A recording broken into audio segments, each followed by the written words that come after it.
preservas. Cada fracaso has visto, Señor, yo y tu amigo soy, porque el Dios de los montes es el Dios de los valles. No hay lugar que me pueda alejar de tu gracia y amor. Oh, no hay nada, nada mejor, no hay nada, nada mejor, no hay nada, nada mejor que mi Dios. Oh, no hay nada, nada mejor, no hay nada, nada mejor, no hay nada, nada mejor que mi Dios. Cambias lamento en danza, de cenizas traes vida. Cambias culpa por gloria, sé que solo tú lo harás. De cenizas y tumba nacen nuevos jardines, resucitan los huesos, sé que solo tú lo harás, sé que solo tú lo harás. Oh, no hay nada, nada mejor, no hay nada, nada mejor, no hay nada, nada mejor que mi Dios. Oh, no hay nada, nada mejor, no hay nada, nada mejor, no hay nada, nada mejor que mi Dios. Cambias lamento en danza, de cenizas traes vida. Cambias culpa por gloria, sé que solo tú lo harás. De las ruinas y tumbas nacen nuevos jardines, resucitas los huesos, sé que solo tú lo harás, sé que solo tú lo harás, sé que solo tú lo harás.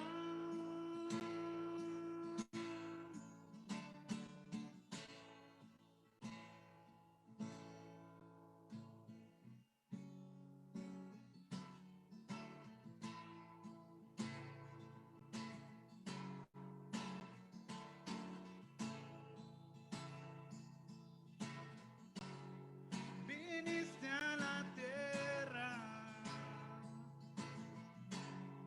viviste entre nosotros, tomando el lugar de la humanidad que hoy nos llevas más alto.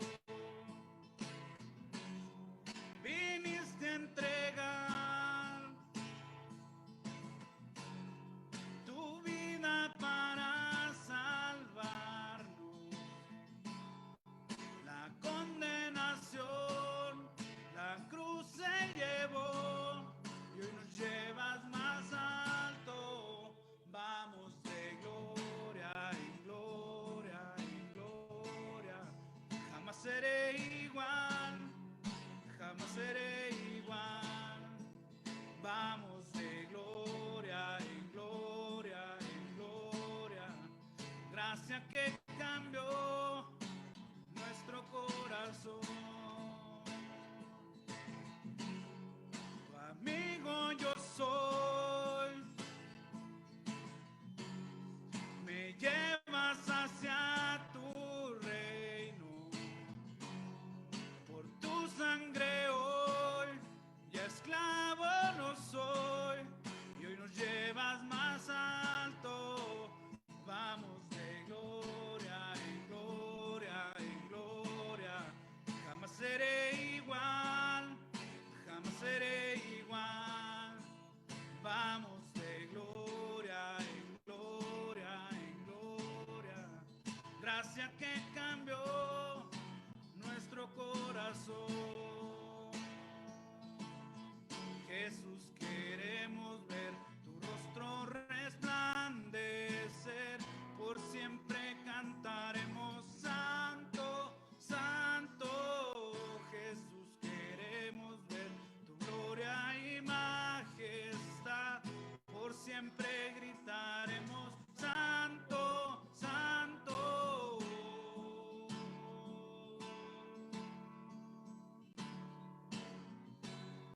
La tumba venció,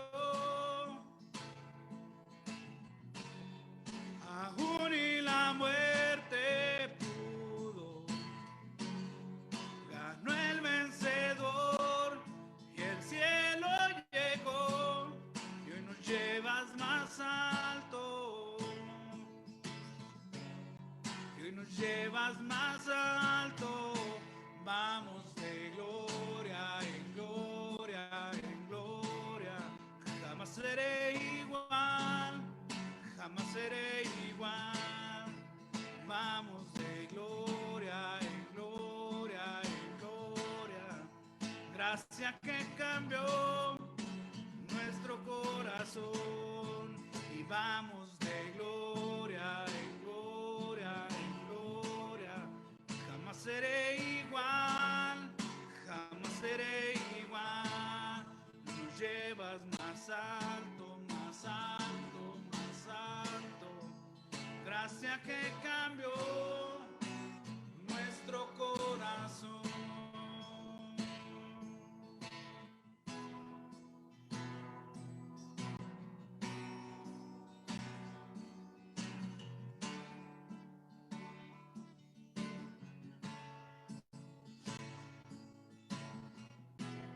Digno y santo, el Cordero inmolado en la cruz, y nuevo canto levantaremos al que en su trono está. Santo, santo, santo, Dios todopoderoso, quién fue, quién es y quién vendrá. La creación te canta, hosana el gran yo soy. Tú eres mi todo y yo te adoraré.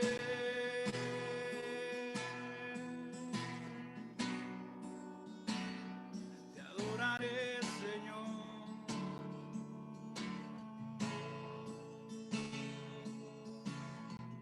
De un arco iris estás vestido, tu voz resuena como los truenos.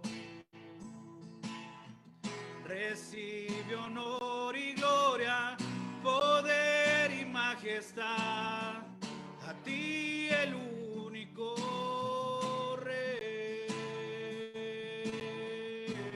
Santo, santo, santo, Dios todopoderoso, quién fue, quién es y quién vendrá. La creación te canta, hosana el gran yo soy. Tú eres mi todo y yo te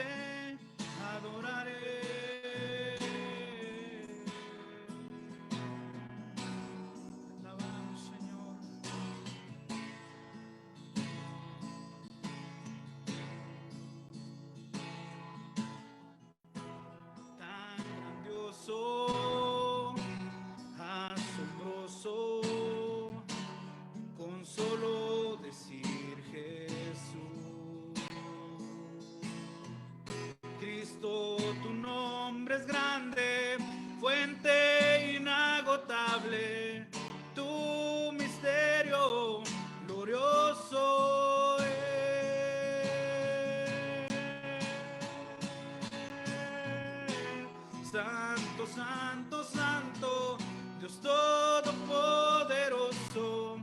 ¿Quién fue, quién es y quién vendrá?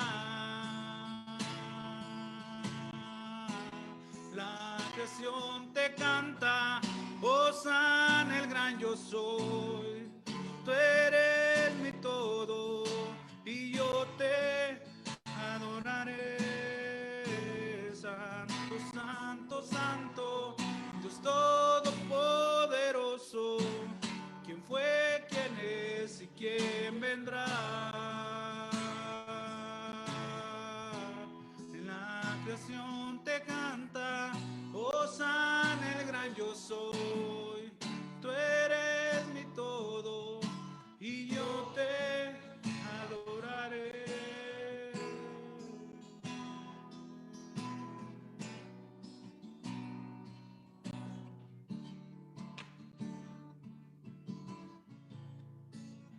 Padre, te damos gracias. Te damos gracias en esta tarde, Señor. Estamos aquí, Dios, para adorarte, para exaltarte, porque solamente tú eres digno de toda alabanza.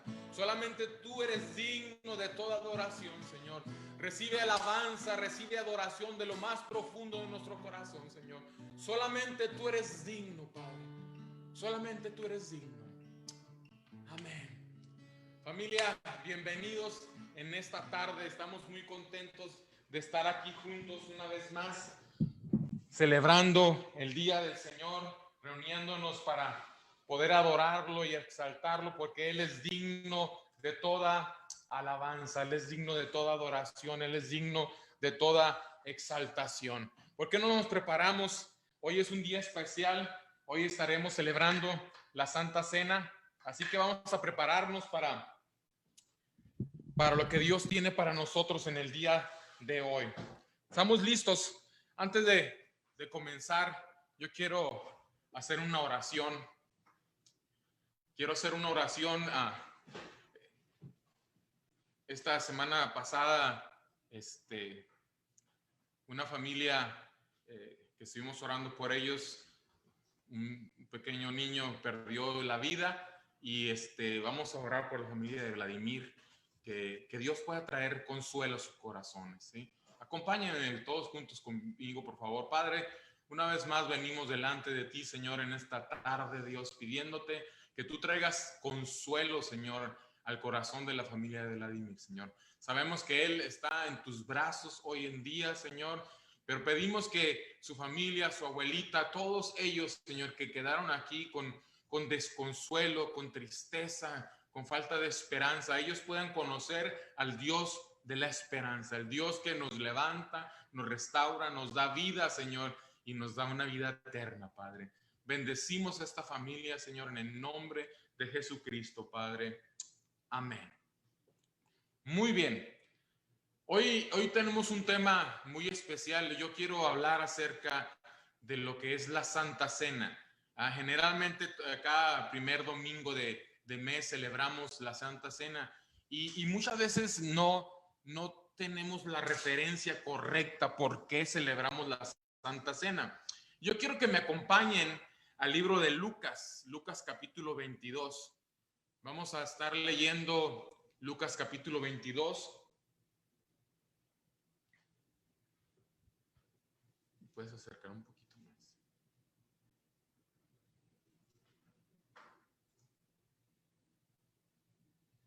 Acuérdese algo muy importante que hemos estado diciendo: tenga su Biblia en su mano, tenga su Biblia donde pueda apuntar, donde pueda escribir lo que Dios le habla, marcarlo. Es muy importante eso.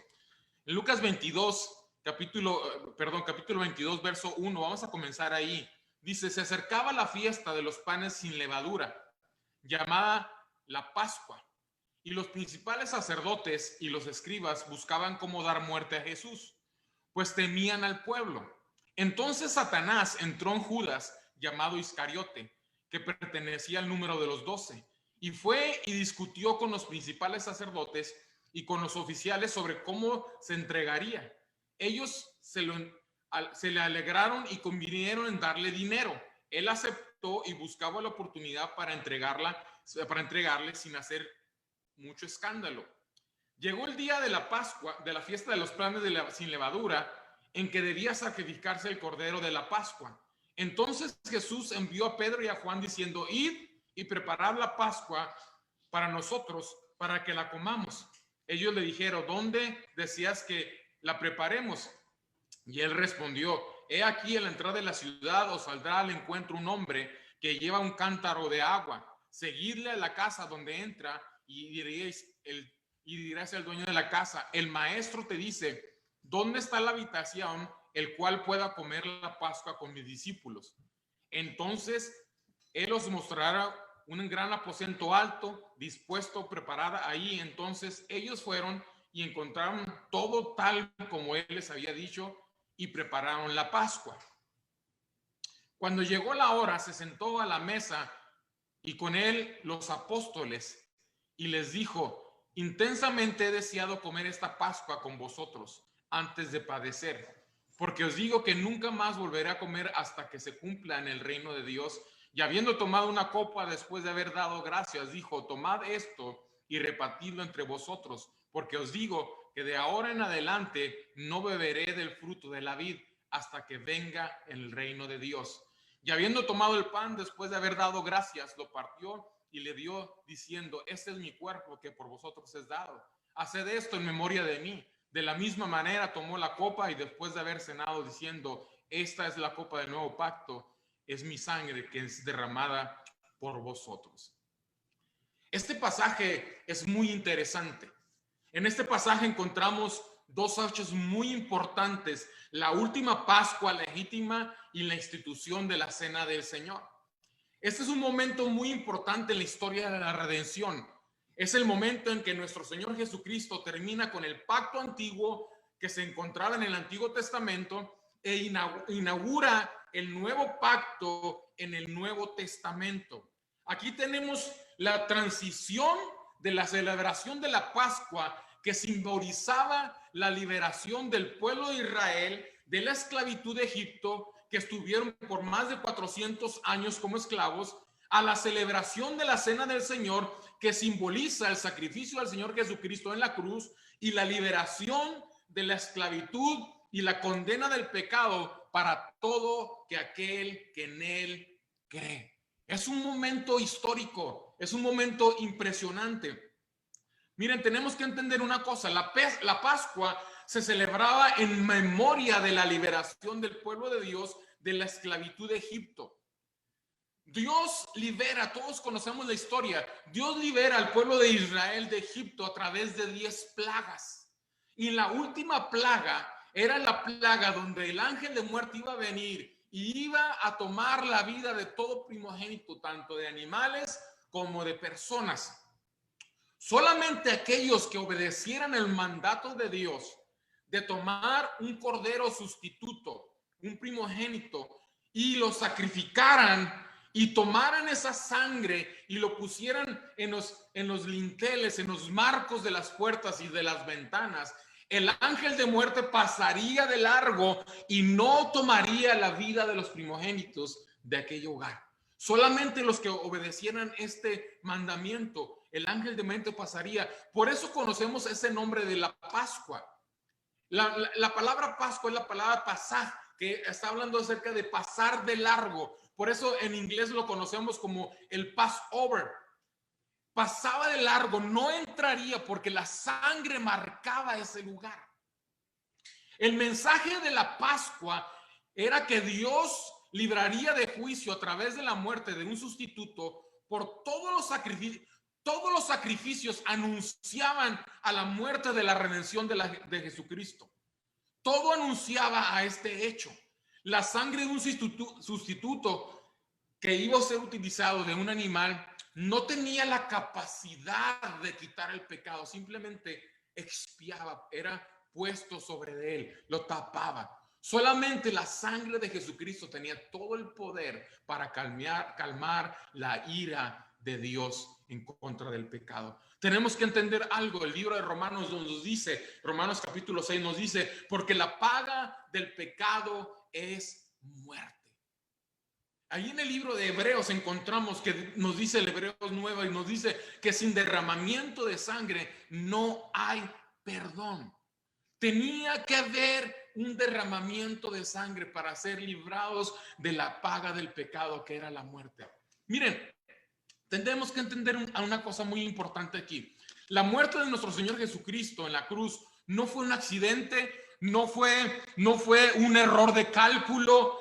La palabra de Dios nos deja muy claro que todo estaba claramente preparado cómo iba a suceder. No tampoco fue un final trágico de un hombre bueno o un hombre noble, como algunos lo dicen. La muerte de Jesús en la cruz no fue el final de su historia, sino fue el comienzo de nuestra salvación.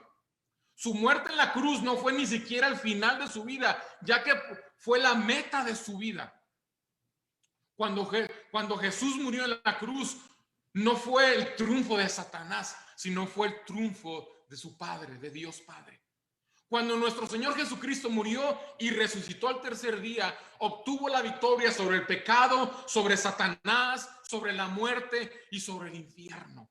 En la muerte Él derrotó a sus enemigos y proveyó salvación para su pueblo. En realidad, toda su vida fue la anticipación para este hecho en la cruz, para su muerte.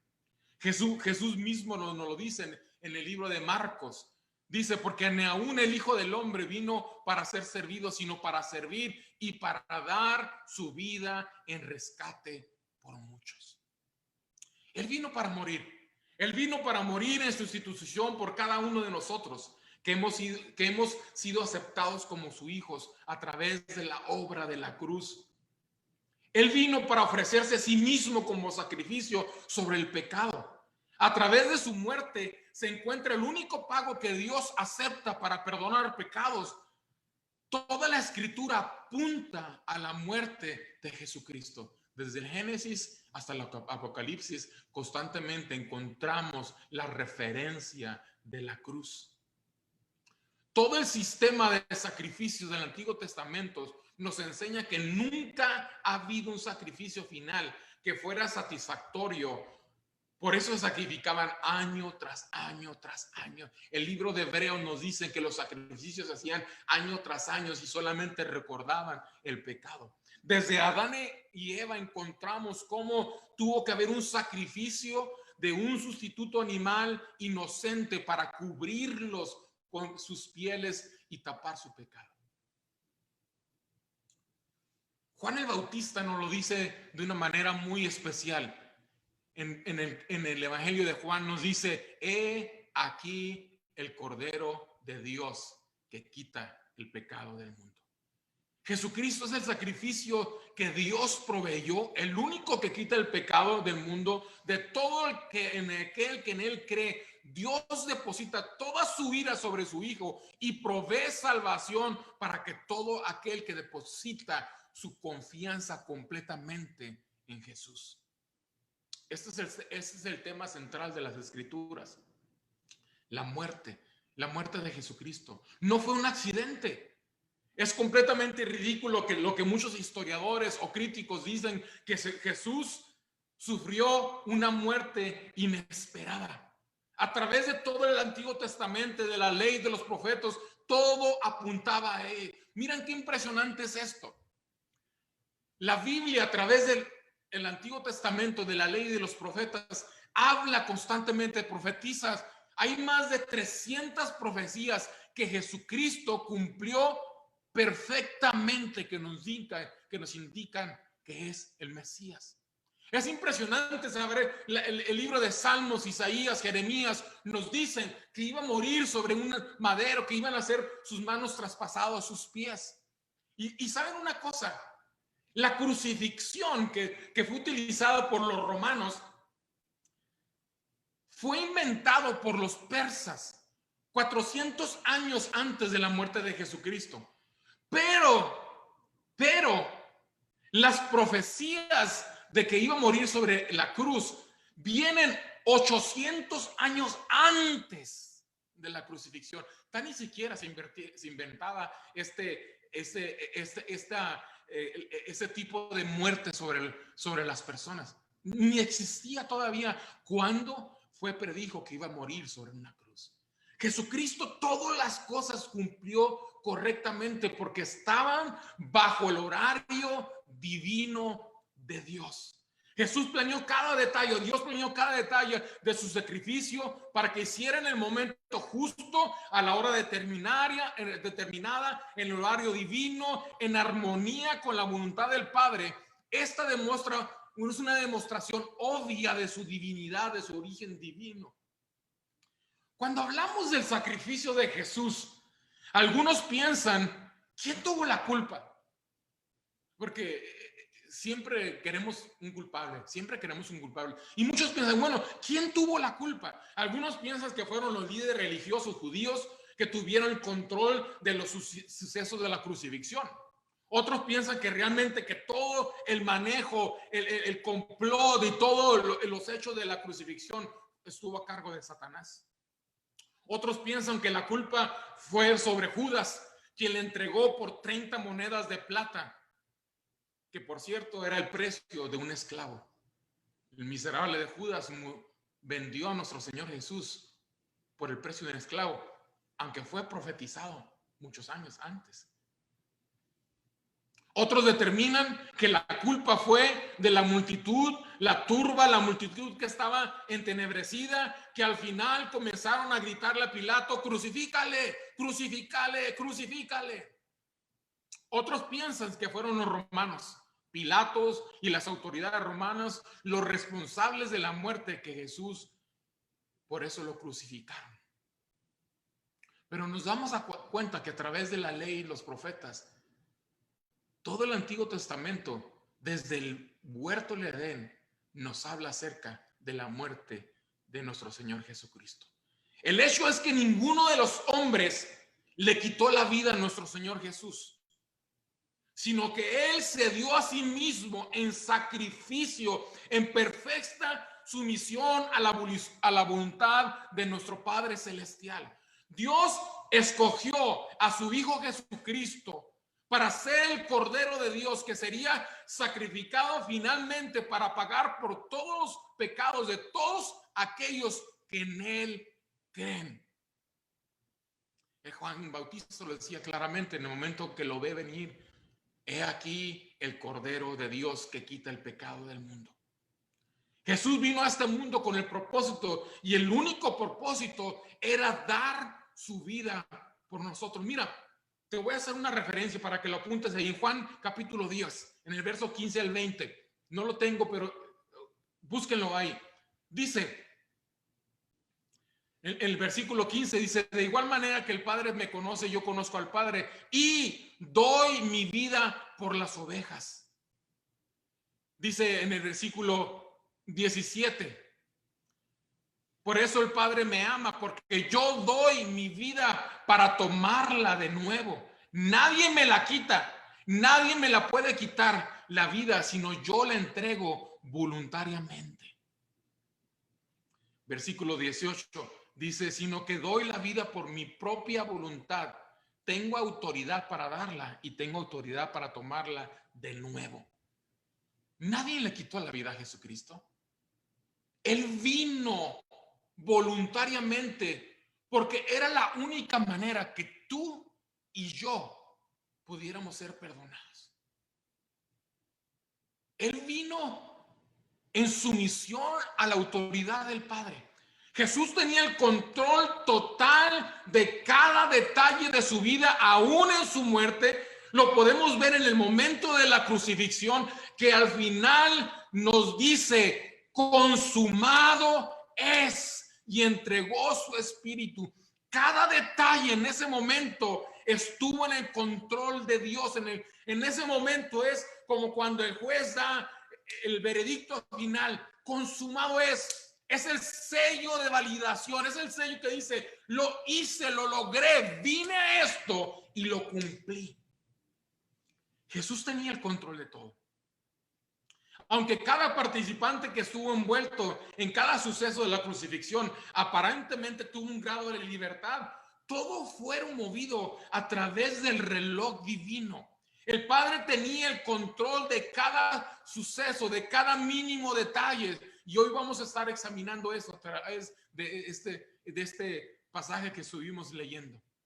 Dios orquestó todo, su mano soberana dirigió hasta el último detalle, y cada participante, los líderes religiosos, Judas y aún el mismo Satanás, fueron dirigidos por nuestro Dios. En el versículo 13, del 7 al 13, vimos que comienza a hablar acerca de la Pascua.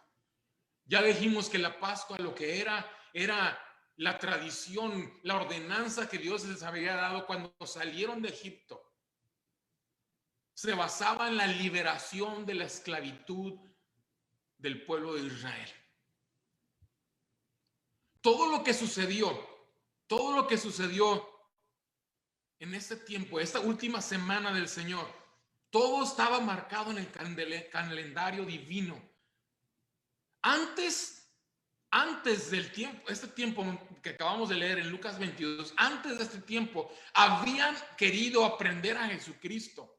Pero en Mateo encontramos que Jesús dice, mi tiempo está cerca, pero no ha llegado.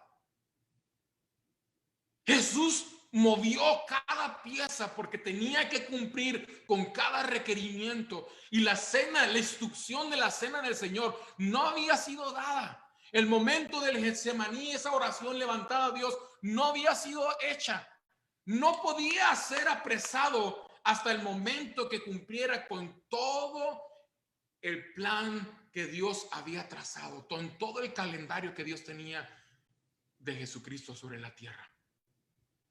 Aparentemente en este momento estamos en el momento de aprehensión y todo, pareciera que Dios estuviera invisible. Como que cada personaje que actuó, los soldados, los sacerdotes, toda Judas, cada uno de los discípulos, pareciera como que ellos tuvieran el control de la historia. Pero es como si Dios, como unos títeres, estuviera moviendo todas las cosas. Del versículo 1 al versículo 2 vemos cómo el Señor está es el día miércoles y el Señor está preparando todo. Vemos que Judas va con los sacerdotes y hacen un trato. Pero fíjense qué impresionante es esto, porque dice que el sumo sacerdote y todos los religiosos judíos tenían miedo. ¿Por qué? Porque Jesucristo gozaba de una muy buena reputación sobre la gente. Tenían miedo y tenían mucho más miedo porque estaban celebrando una fiesta. Los judíos tenían 7 fiestas de las más importantes y una de ellas era la Pascua, que estaba ligada a la fiesta de los panes sin levadura. Y este era el tiempo. Los judíos tenían que venir a ofrecer sacrificio al templo en 3 ocasiones al año. La fiesta de los panes sin levadura, la fiesta de la siega y la fiesta de la cosecha. Estos eran los momentos donde siempre tenían que venir. O sea que en este momento, la ciudad está abarrotada. Y Jesús era tan conocido, era un maestro amado. Y los líderes religiosos tenían miedo. Por eso querían apartarle, tomarlo en un momento a solas para atraparlo. Judas hace un convenio con ellos y busca la oportunidad. Jesús sabía todo. No es como que Jesús perdió el control de lo que estaba pasando y no sabía lo que estaba planeando Judas y los sacerdotes. Él sabía todo. Por eso comienza a hacer las cosas de una manera que a unos mismos discípulos se quedan sorprendidos, como que no entendían qué era lo que estaba pasando, porque Jesús los llama para tomar la Santa Cena, pero nadie sabía dónde lo iban a tomar. Nadie sabía, ni los discípulos, ninguno sabía.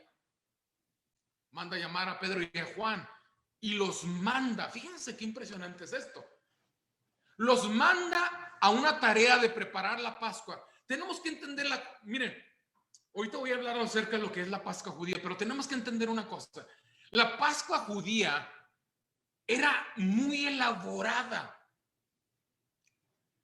Se limpiaba completamente la casa, se tomaba la mejor vajilla, se preparaba la mesa de una manera muy especial, ¿ok? O sea, tenía una preparación, todos los elementos que utilizaban. Cuando Jesús habla a Pedro y a Juan para mandarlos, es como si pareciera que había una desorganización. Y los llama y les dice, esa es la orden que les da. Van a ir a la entrada de la ciudad y se van a encontrar con un hombre. ¿Te puedes imaginar eso? Había miles y miles de hombres en este momento en la ciudad. ¿Te puedes imaginar? Yo me puedo imaginar la cara de Pedro y Juan como que, caray, Señor, como que, pues, ¿cómo vamos a identificar a este hombre? Y les da una sola clave. Este hombre llevaría un cántaro sobre sus hombros. Y el juez está pensando, pues también sigue la cosa muy difícil, ¿verdad? Porque iban a sacar el agua y no había mangueras de agua para llevar a la casa, entonces tenían que recoger agua. Como que la tradición es que los hombres no llevaban los cántaros de agua. Y lo más impresionante que les dice, sigan a este hombre y llegarán y le dirán, el maestro dice dónde celebraremos la Pascua. Ahora, entienden esto, en este momento en la ciudad hay cientos de maestros, hay cientos de rabinos que tenían discípulos.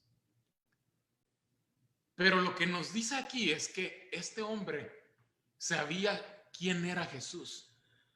Porque en el momento los lleva al aposento alto como Jesús les había dicho. Todo estaba preparado conforme a lo que Dios había dicho. Decía ahorita que los judíos tenían 7 fiestas importantes y una de ellas era la Pascua junto con la fiesta de los panes sin levadura.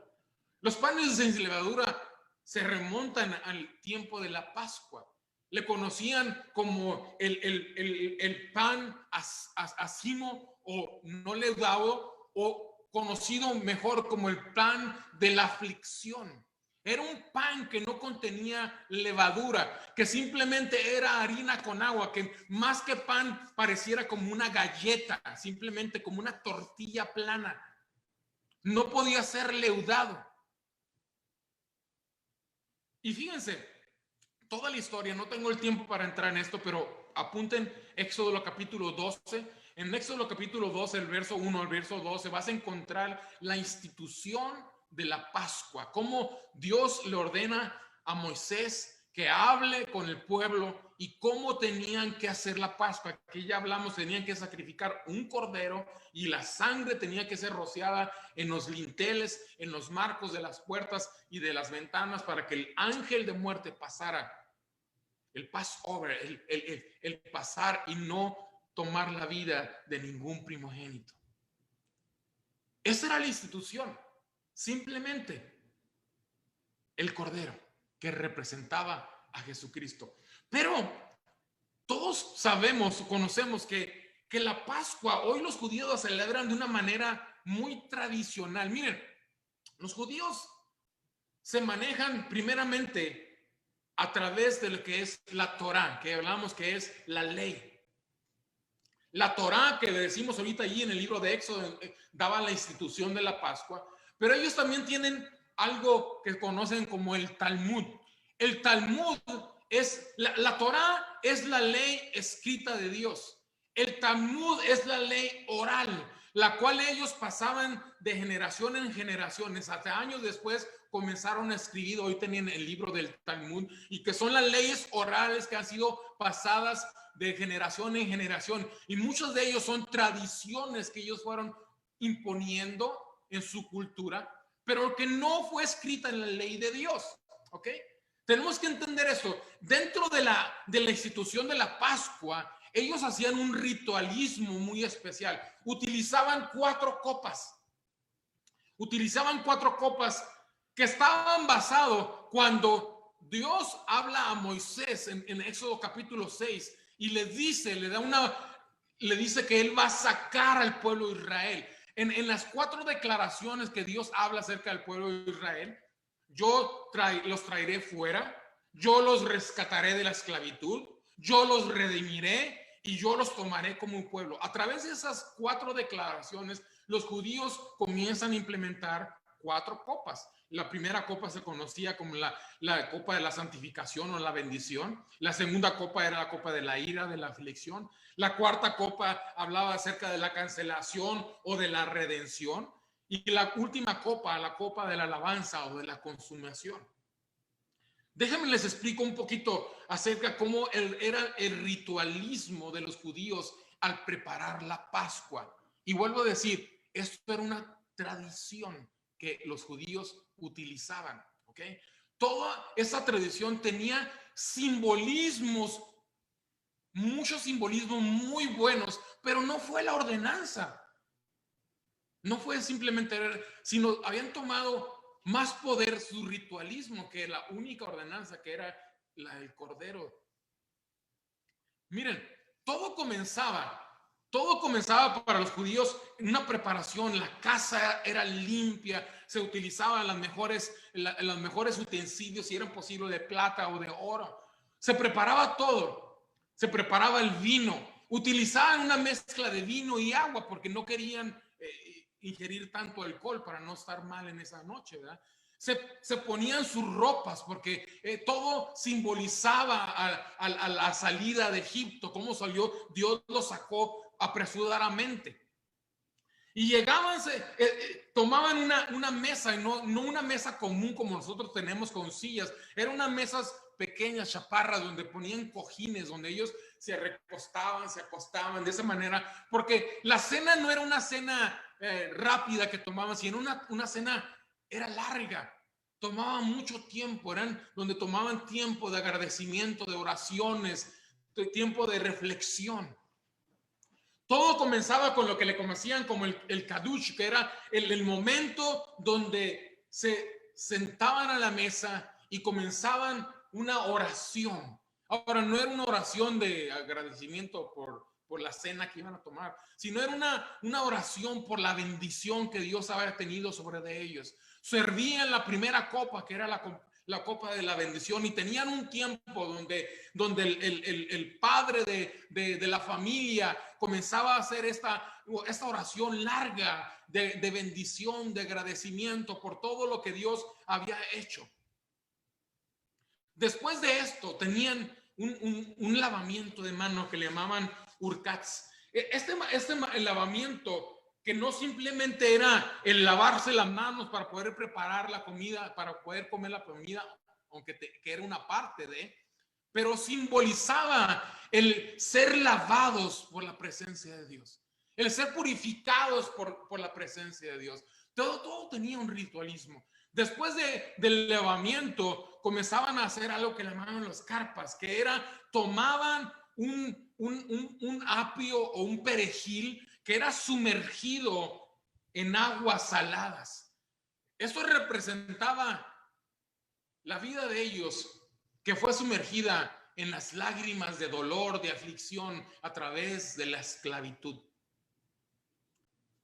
Representaba cómo Dios los había librado de esas lágrimas que habían estado teniendo.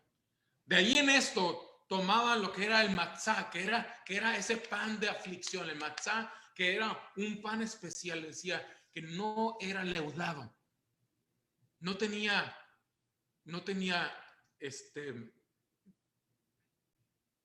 era leudado, era tomado simplemente de harina y agua, era cocido, y tomaban este pan, lo quebraban, la mitad de ellos lo envolvían en una servilleta de lino especial, y mientras los niños cerraban los ojos lo escondían porque tenían un simbolismo para todo. Después comían este pan. Este pan era era sumergido sobre una pasta que era hecha a través de manzana, de frutos, que era cocida en vino y se hacía una pasta, una mezcla pastosa, color café, que simbolizaban los ladrillos que ellos fabricaban, todo lo que ellos estaban haciendo. Recuerden, todo tenía un simbolismo. Eso se conocía como el charoset, esta mezcla. Entonces venía la segunda copa.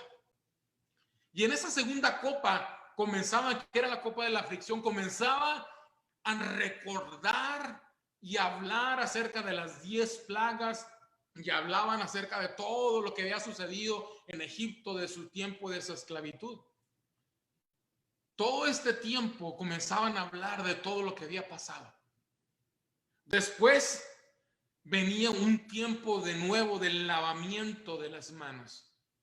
Una vez más, lavaban sus manos buscando la bendición y se preparaban para tomar el momento especial de la cena. Una vez más, traían y cantaban lo que lo conocían como el Jalel. El Jalel era extracción del libro de los Salmos, Salmos 114, 118. Y comenzaban a cantar la bendición del agradecimiento de la liberación del pueblo de Israel sobre Egipto. Una vez más tomaban las hierbas amargas, las bendecían, tomaban lechuga, rábanos, las introducían en esta pasta. Todo tenía una conmemoración acerca de los sacrificios, acerca de lo que había pasado en Egipto. Tomaban el cordero que había sido sacrificado momentos antes, había sido cocido completamente, había sido asado, completamente, sin ningún hueso ser quebrado, y tenían que tomarlo todo, comerlo todo. Tenían que comer todo, no podía quedar. Por eso la familia, si una familia era menor de 10 personas, tenían que invitar a un vecino, porque tendrían que ser de 12 a 20 personas para poder terminar de comer el cordero. No podía quedar nada para el siguiente día que comenzaba el Sabbat, que era el día de reposo. No podía quedar nada, tenía que ser consumido todo. Y venía la tercera copa, la copa de la copa de la cancelación. Hablaban cómo había sido cancelado la esclavitud sobre de ellos. En ese tiempo, pues, los niños comenzaban a buscar ese pedazo de pan que habían escondido, y aquel niño que lo encontraba era premiado con un regalo que hablaba acerca del regalo que hemos recibido a través de Jesucristo. Todo tenía simbolismos muy bonitos, muy impresionantes. Venía la cuarta copa, la copa de la consumación, de la alabanza, y terminaban cantando el Jalel, Salmo 118. Todo era un ritualismo impresionante. Todo esto, a pesar de los simbolismos impresionantes de lo que fue su vida en Egipto y esclavitud, no era el simbolismo principal de la Pascua, como fue establecido por Dios en Éxodo a través de Moisés. El simbolismo principal de la Pascua era el sacrificio del Cordero, que simbolizaba lo que Jesús vendría a hacer en la cruz, el Cordero de Dios siendo sacrificada. Cuando venimos a la cena del Señor, aquí en el versículo 19 de Lucas, donde leíamos ahorita, y habiendo tomado el pan, después de haber dado gracias, lo partió y les dijo diciendo: esto es mi cuerpo que por vosotros es dado, haced esto en memoria de mí. De la misma manera tomó la copa, después de haber cenado, diciendo: esta es la copa del nuevo pacto en mi sangre, que es derramada por vosotros. Tenemos que entender esto. Este pan, el pan de la aflicción que fue tomado y fue roto. Los discípulos entendían, conocían el simbolismo. Cuando Él les dice, este es mi cuerpo, Jesucristo no estaba diciendo literalmente que este era su cuerpo. Hoy de una manera, perdón por la palabra que voy a usar, pero ignorante, hemos sido enseñados a través de la iglesia tradicional que en el momento del partimiento del pan y el momento de tomar la copa hay una transustación de Jesucristo, que Él se convierte en el pan. Esto es una mentira, no lo encuentras en la Biblia. Jesús utiliza el simbolismo del pan como su cuerpo, que fue quebrantado por Él, que Él lo dio. Los discípulos podían entender eso, conocían el simbolismo de la sangre derramada también. Jesús utilizó muchísimos simbolismos que no hablaban literalmente de que era Él. Encontramos en Juan 10, dice, yo soy la puerta. No está diciendo literalmente que Él era una puerta. Encontramos en Juan 14:6, dice, yo soy el camino. No está diciendo literalmente que Él se convierte en un camino donde vamos a pisar sobre de Él. Encontramos en Juan 15:5 que Jesús dice, yo soy la vid y vosotros los pámpanos. No está diciendo que Él es un árbol de uvas, ni con nosotros somos ese racimo que está ahí. Jesús utilizaba los simbolismos para que pudiéramos entender. Pero si nos damos cuenta que muchas veces se utiliza una enseñanza incorrecta, una enseñanza que no está basada en lo que la palabra de Dios dice. Lo que Jesús estaba dando, el simbolismo en el pan, que nos estaba enseñando, que esto lo encontramos no encontramos, se los explico de esta manera. Históricamente no encontramos en la Biblia las cosas literales que les estaba explicando ahorita, que muchos comienzan a tener una interpretación incorrecta. De ahí nacen muchas otras cosas que conocemos como tradiciones que no están en la palabra de Dios.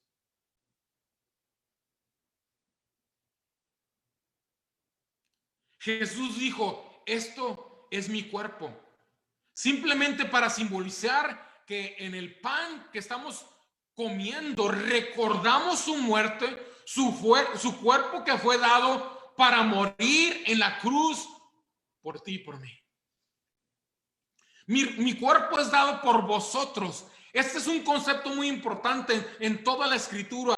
Es una referencia de su muerte sustitutoria que hemos estado hablando acerca del Cordero. ¿Qué era lo que la Pascua nos daba a entender? ¿Qué era lo que nos daba a entender? Que estamos escapando del juicio a través de la muerte de un sustituto. Este moría en nuestro lugar. Todos los sacrificios anteriores anunciaban finalmente a un sustituto que tendría que morir, el cual finalmente quitaría los pecados del mundo, aplacaría la ira de Dios. Jesús es el Cordero de Dios. Jesús es el sustituto. Es el único que tiene el poder de quitar todo el pecado del mundo, de todos aquellos que creen en Él. Tito 2:14 nos dice, Él dio su vida para librarnos de toda clase de pecado, para librarnos y para hacernos su pueblo totalmente comprometidos para hacer buenas acciones. Él dio su vida. Jesús dio su vida por ti y por mí. Tomó la copa, leíamos ahorita, y dijo, esta es mi sangre, que por vosotros es derramada. Como explicamos ahorita, este nuevo pacto, ¿por qué nos habla acerca de la sangre? Tenemos que entender que en el Antiguo Testamento, en el Antiguo Pacto, todo pacto era ratificado a través de la sangre. Los discípulos sabían que la muerte de un animal inocente era el sello de un pacto. El libro de Levítico 17:11 dice, porque la vida del cuerpo está en la sangre. La sangre rectificaba un pacto.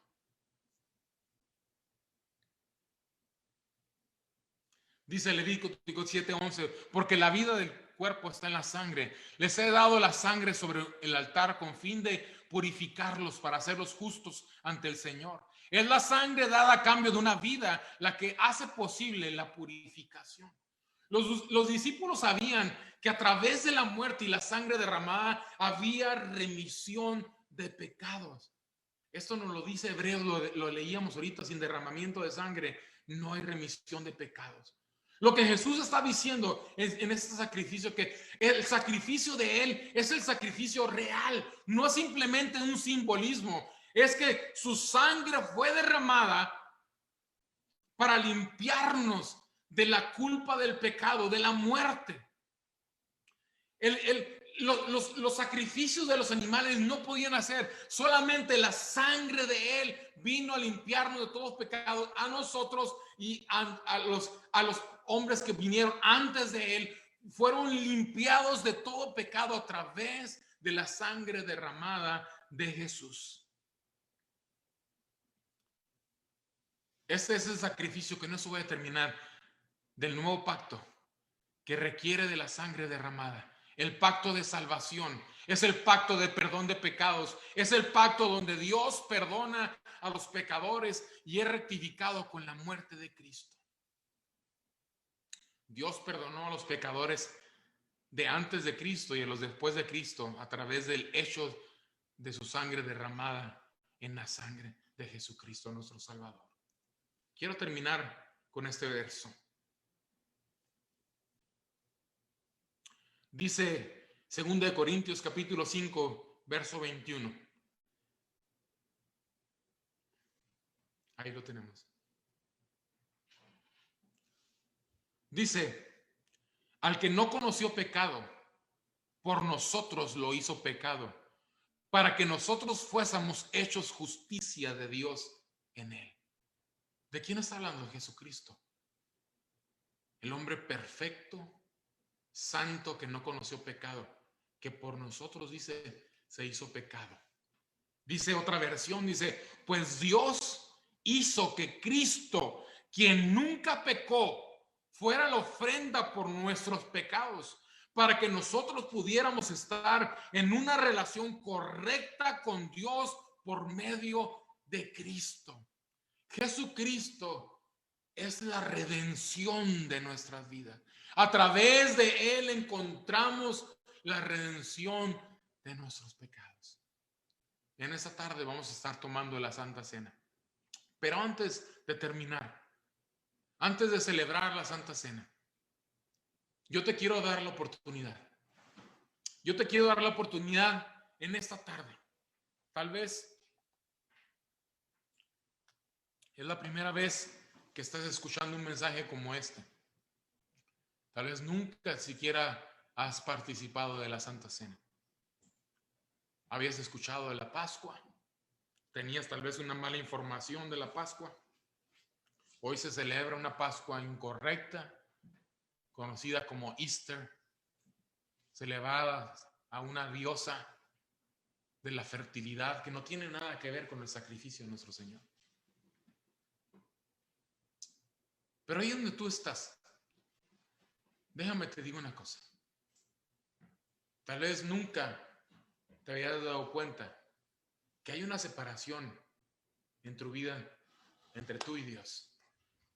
Y la Biblia nos dice en Romanos, como leíamos ahorita, que la paga del pecado es muerte. Hay un pecado que está enfrente de nosotros.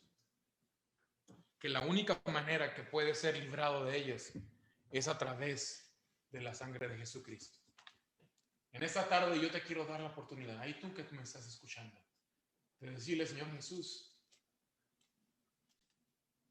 yo te pido que tu sangre hoy perdone todos mis pecados, que yo pueda ser aceptado como tu hijo, perdonado. Esa sangre que fue derramada hace 2000 años, hoy tiene el mismo poder para librarte a ti y a mí de todo pecado. Ahí donde tú estás, ¿por qué no por un momento cierra tus ojos? Cierra tus ojos y comienza a meditar en este pasaje que estudiábamos. Y comienza a pensar, entendiendo lo que era la Pascua, el Cordero sacrificado, que hoy entendemos que la Santa Cena la celebramos recordando el sacrificio de Jesucristo en la cruz. Entendiendo esto, que ese Cordero de Dios sustituto vino a morir por nosotros. Pero hoy te toca a ti y a mí decirle: Señor, perdona mis pecados. Ahí donde tú estás, con tus propias palabras, ¿por qué no le dices: Señor Jesús, yo te pido perdón por todos mis pecados? Perdóname por estar lejos de ti, Señor. Perdóname porque he vivido una vida conforme lo que yo creía que era correcta, pero hoy me doy cuenta que estaba mal. Y hoy te pido que me perdones y que me aceptes como tu hijo. Lava mi vida, Señor, acéptame como tu hijo. Te doy gracias, Dios, por mandar a tu hijo Jesús a morir en una cruz. Te doy gracias, Jesús, por tomar mi lugar. Amén.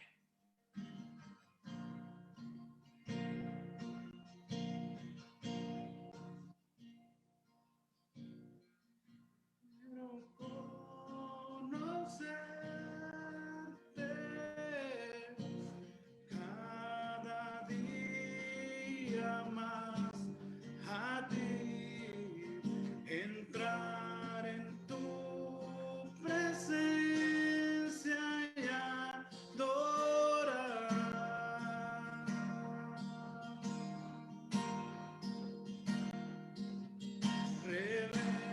Revélanos tu gloria, deseamos ir mucho más en ti, queremos tu presencia, Jesús.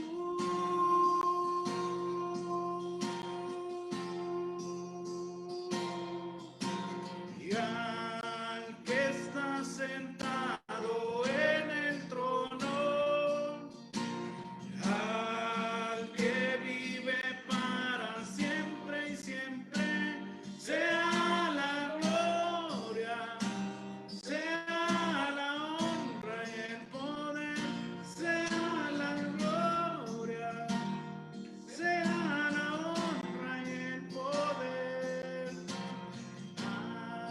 Que está sentado en el trono, al que vive para siempre y siempre, sea la gloria, sea la honra y el poder, sea la gloria, sea la honra y el poder.